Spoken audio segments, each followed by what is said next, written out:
उमैर नजमी और इकरा नासिर।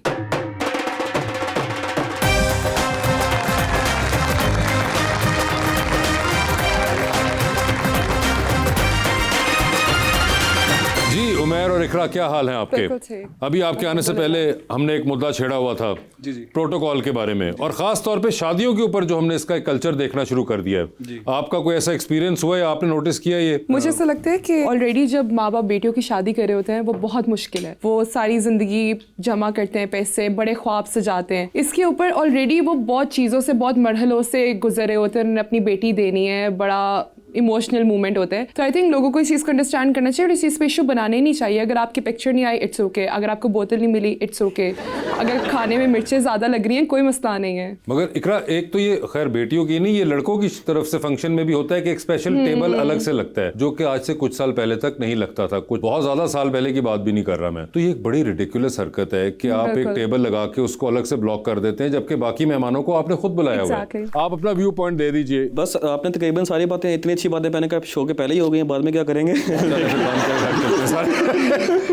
आप बिल्कुल ठीक कह रहे हैं, ऐसा ही है। और हमें जितना सादा रख सकें, चीज़ों को रख सकें, जैसे मुराद है जिसकी जितनी हैसियत है, ये हमेशा बहस होती है कि हैसियत के मुताबिक किया जाए। लेकिन जो लोग इन्फ्लुएंशियल होते हैं, जिनकी हैसियत होती है, उनको ही सेट करना होता है पैटर्न बाकी सारी सोसाइटी के लिए। तो मेरे ख्याल में उनको स्टेप लेना चाहिए। हमने बेसिकली मेरे ख्याल में, क्योंकि हम हर चीज़ अपने से ऊपर वालों से बोरो करते हैं, मेंटली भी और साइकोलॉजिकली भी, तो हमने रॉयल वेडिंग्स का ज़हन में एक बना लिया है। ठीक है, कुछ लोगों को ये सूट भी करता है कि उनके मेहमान भी कुछ खास होते हैं, उन सबको प्रोटोकॉल भी मिलता है। आपने वही चीज़ सेट कर दी वहाँ पे कि जहाँ आपने अपने मदद के साथ के गाँव के कुछ रिश्तेदार आए हुए हैं, आपने देखा होगा मोहन कि उनके साथ बिल्कुल रवैया और होता है। फिर कुछ आपको पता है, फिर आपने कुछ इन्फ्लुएंसर्स को या पॉलिटिशियंस को, जो भी लोग जिनका सोसाइटी में इन्फ्लुएंस है, उनको आपने लहदा से एक वीआईपी ट्रीटमेंट दिया। दूसरी बात कि आपने अपने अगर प्राइवेट फंक्शंस को पब्लिक ही करना, ये एक दूसरी बीमारी है कि हम प्राइवेट को जब तक पब्लिक नहीं करेंगे, हमें जब वैलिडेशन नहीं आएगी सोसाइटी से, हम उसको, हमें खुशी नहीं होगी। आम तौर वो तो खैर जो ये हर चीज में हो चुकी है, ये वाला नशा जो है, ये तो मुख्तलिफ जिंदगी के पहलुओं में हमें नजर आ रहा है, वैलिडेशन वाला। तो उसी में फिर आप जितना स्पेंड करते हैं, आपको लगता है कि ये हमारा सारा जो जी बिल्कुल, फलां की देखी थी शादी, फलां की देखी थी, उसने ये किया हुआ था, तो भैया प्रोडक्टिव नहीं है ये। आई थिंक हम जितना अपनी लाइफ को कॉम्प्लिकेट करते जा रहे हैं ना, उतना हमें मुश्किल हो रही है। इवेंट्स, मेहंदियाँ, कवाली, जितना आप कॉम्प्लिकेट करेंगे, लोगों को उतने सवाल उठाने के मौके मिलेंगे कि ये रस्म नहीं की, ये रह गई, यहाँ पे ये भी कर सकते थे। तो आई थिंक आप जितना सिंपल रख सकते हो उतना सिंपल करो, उतनी अपनी लाइफ आसान करो, अपनी भी और लोगों की भी। मगर वो तब वो आया था ना, एक ही बच्चा है हमारा, एक ही बच्ची है हमारी, तो वो फिर खैर इस जुमले के बाद फिर आप आगे इसको जहाँ मर्जी, जितना मर्जी च्युइंगम की तरह खींचते चले जाएं, तो बड़ा कुछ बन सकता है। खैर, यहाँ पे अवाम को मौका देंगे वो जो पूछना चाहते हैं। जी अस्सलाम वालेकुम सर, मेरा नाम शजीब है। आपका जो शेयर था वो नसीरुद्दीन शाह साहब तक कैसे पहुँचा? मैंने एक फिल्म में देखा था। ओए होए, आपका शेयर नसीरुद्दीन शाह साहब तक कैसे पहुँचा? ये मेरा इसमें कोई कसूर नहीं है। किसने आपका शेयर लीक किया? अच्छा, इसमें दो बातें हैं कि नसीरुद्दीन शाह साहब ने तो पढ़ा है, उसमें जो फिल्म के राइटर प्रोड्यूसर थे, उन्होंने मुझसे रब्ता किया था कि हम आपकी ये चीज़ें इस्तेमाल करना चाहते हैं। और एक नहीं, उसमें मेरे तकरीबन 9 से 10 अशार एक मूवी में आए। खुशी की बात भी थी, जिस शख्स को बचपन में मिर्ज़ा गालिब का किरदार करते हुए हमने देखा है, कि मिर्ज़ा गालिब के अशार उसके मुँह से सुने हुए हैं, आज वो हमारे शेर पढ़ रहे, तो कैफियत ही और थी। उनको भी क्रेडिट जाता है कि उन्होंने बड़े अरसे बाद किसी सरहद पार के शायर का कलाम उनकी मूवी में आया और उन्होंने बाकायदा उसको ड्यू क्रेडिट दिया विद रॉयल्टी एंड ऑल, बाकायदा हर चीज़ डॉक्यूमेंटेड थी और उसमें सब कुछ वैसे हुआ। और वो उन तक पहुँचा कैसे, आपको पता ही है, सोशल मीडिया के थ्रू। एक बार वो शेर सुना देंगे? मैं सुना देता हूँ। नसीरुद्दीन शाह ने जो पढ़ा था वही वाला, हमें वो वाला चाहिए। जी देखिए ना, आप जो बात है उनकी तो खैर पढ़त कि क्या बात है, मैं कोशिश करता हूँ जैसे मैं पढ़ सकता हूँ कि निकाल लाया हूँ एक पिंजरे से एक परिंदा, निकाल लाया हूँ एक पिंजरे से एक परिंदा, अब इस परिंदे के दिल से पिंजरा निकालना है। और मैं एक किरदार से बड़ा तंग हूँ कलमकार, मैं एक किरदार से बड़ा तंग हूँ कलमकार, मुझे कहानी में डाल गुस्सा निकालना है।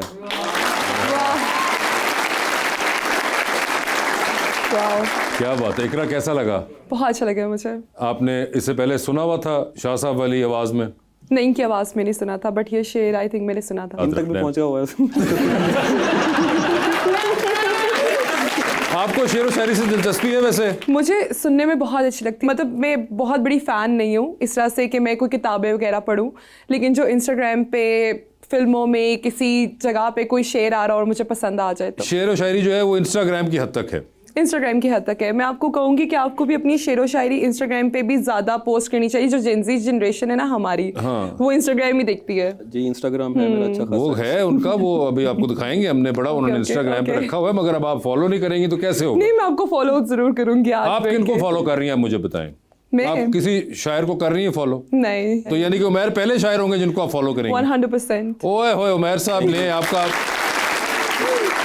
एक फॉलोवर तो मैंने पक्का कर दिया आज। 100%। आपने जब वो कोई ईस्टर्न ड्रेस पहने तो उसके नीचे आपने कैप्शन के तौर पे इनका शेर भी फिर इस्तेमाल बस करना है। डन। अजीब किस्म की नेमत है खुश लिबासी भी। अजीब किस्म की नेमत है खुश लिबासी भी। अजीब किस्म की नेमत है खुश लिबासी भी, ये खामियां भी छुपाती है और उदासी भी। ओए होए होए Perfect। वाह वाह वाह। वाह वाह वाह। Accurate इकरा, बात है। I agree। इस जोड़े के साथ सही रहेगा। बिल्कुल सही है। बता दें अगर कोई रंग मंग चेंज करना तो भी हम करवा सकते हैं। साथ ही बैठे हुए हैं, अब देख लें नहीं फाइनल। नहीं, बहुत अच्छा शेर है और बहुत एक्यूरेट है। मुझे लगता है जब मेरा मूड खराब होता है ना, मैं तब ज्यादा तैयार होती हूँ। आज आपका खराब है? नहीं क्यों, आज ऐसा क्या हुआ?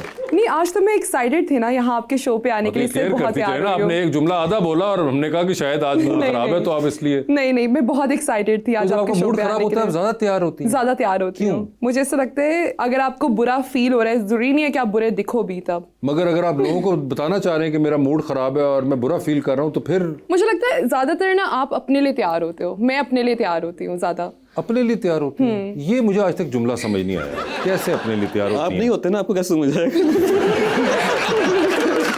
ये भी है। मैं इसलिए समझना चाहता हूँ कि अपने लिए तैयार क्या होता है। जब मेरा मूड खराब है, मुझे समझ नहीं आ रही क्या करूँ, तब मैं अपना फेवरेट आउटफिट निकालूंगी, बहुत तैयार होंगी, अपने पिक्चर्स लूंगी और मैं कहूंगी वाओ कितनी प्यारी लग रही हूँ मैं। अच्छा। इतनी खूबसूरत हो कि क्यों मूड खराब है अच्छा मेरा, मुझे मेरा mood बताएं, ठीक हो सब जाएगा। ठीक है, ये जो पिक्चर्स आप लेती हैं ये फिर आप अपलोड भी कर देती हैं, तो फिर ये आप अपने लिए तो तैयार नहीं हो रही। कभी अपलोड करती हूँ, कभी अपने लिए भी तैयार होती हूँ। जिस दिन अपलोड नहीं करेंगे उस दिन अपने लिए तैयार मानूंगा मैं। सारी पिक्चर्स तो नहीं ना अपलोड करती। नहीं मगर वही कह रहा हूँ, ये जो इस मूड के अंदर स्पेसिफिक जो आप कह रही हैं कि जब अपने लिए तैयार होते हैं तो फिर आप अगर पिक्चरें लगा के वैलिडेशन ले रहे हैं तो फिर तो आप सबके लिए तैयार हो रहे हैं। नहीं, मैं इस बात से बिल्कुल एग्री नहीं करती कैसे? हूँ। For me I have my own world. ठीक है, लोगों को लगता है कि मैं सोशल मीडिया पर्सनैलिटी हूँ ये वो, बट मेरी एक पूरी लाइफ है जो मैं पोस्ट भी नहीं करती हूँ इंस्टाग्राम ठीक पे। है। मैं इंटरनेशनल ट्रिप से होके आ जाती हूँ और मैं पोस्ट नहीं करती हूँ इंस्टाग्राम पे। तो हाँ, मैं सिर्फ लोगों को वो दिखाती हूँ जो मैं दिखाना चाहती हूँ। बिल्कुल सही है। I और agree with तैयार that. तो मैं डेली होती हूँ। तैयार रोज ही होती हैं, आप भी रोज तैयार होते हैं? नहीं जी। आप देखें ना, तैयारी के भी कुछ दर्जे होते हैं ना। हाँ। बहुत ज्यादा तैयारी है, फिर कुछ कम है, कुछ है। जब जैसे आप जो सुनना चाह रहे हैं कि जैसे शायर मुमन निकल आते हैं वैसे ही, वो वैसे तो नहीं, थोड़ा बहुत तो निकल बाल बाल शायर है यार। तो ये आपने सवाल मुझसे किसी ना किसी वक्त करना था, मुझे लगता है। नहीं मगर मैं जानना चाह रहा हूँ, आपको अपने आप से प्यार नहीं है? हम शायर हैं तो हमारे पास हर चीज का जवाब शेर में होता है। तो दीजिए। नहीं भी ठीक अगर हाल हुलिया ठीक रहे, नहीं भी ठीक अगर हाल हुलिया ठीक रहे, कि सच दिखाना नहीं होता इश्तिहार का काम। ओए होए होए, ये इन्होंने मेरी बात का जवाब दिया। इन्होंने आपकी बात का जवाब। उमैर साहब बस यही तो फायदा है शायर होने का, अल्फाज बहुत होते हैं शायर। चलें आप भी हो जाएं। जी जी अस्सलाम वालेकुम। अस्सलाम वालेकुम। मेरा मैम इकरा से ही क्वेश्चन है कि इस इंडस्ट्री में आपने खुद कदम रखा है अपने फैसले से या किसी ने आपको मशवरा दिया था? नहीं जी, धक्का पड़ा था।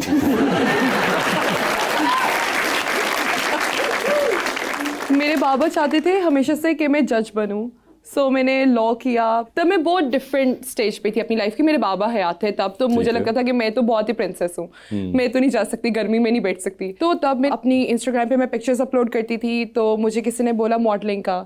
मैंने एक शूट किया, फिर अल्लाह का शुक्र है फिर खुद ही शूट्स आते गए। 5 साल मैंने मॉडलिंग की। फिर after 1 year of my degree my father passed away. तो फिर ना मुझे उस जगह पे गर्मी लगी, ना मुझे वहाँ पे लोग अजीब लगे। फिर मैं वहाँ अदालत गई, मैंने अपने फैमिली केसेस खुद हैंडल किए, सब कुछ खुद किया। तो फिर मैंने प्रॉपर प्रैक्टिस स्टार्ट की थी। फैमिली केसेस भी आपने खुद हैंडल किए? सारे, मतलब इमीडिएट फैमिली की या एक्सटेंडेड फैमिली के? अपने इमीडिएट फैमिली के सारे केसेस, मेरे बाबा के जो क्लाइंट्स के पेंडिंग केसेस थे वो सब आपके किए। वालिद भी लॉयर थे? वो एडवोकेट थे, खुद handle सुप्रीम किए? कोर्ट के वो एडवोकेट। ओके, अच्छा वो भी एडवोकेट, तो वो वाले केसेस भी आपने खुद किए? और उनकी फर्म थी पूरी। अच्छा। अभी भी है, तो वो सब मैनेज की। तो बस ओके, तो यानी कि लेकिन अपार्ट फ्रॉम दैट मेरी मॉडलिंग भी, मतलब मॉडलिंग इज समथिंग जिससे मुझे बहुत खुशी मिलती है और अदालत से मुझे कॉन्फिडेंस मिलता है। तो पैसे कहाँ से आ रहे हैं? पैसे मॉडलिंग से।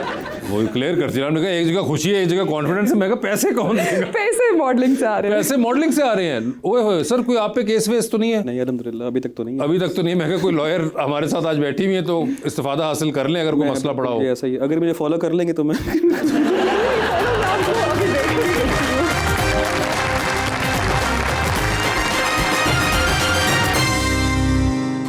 Welcome back.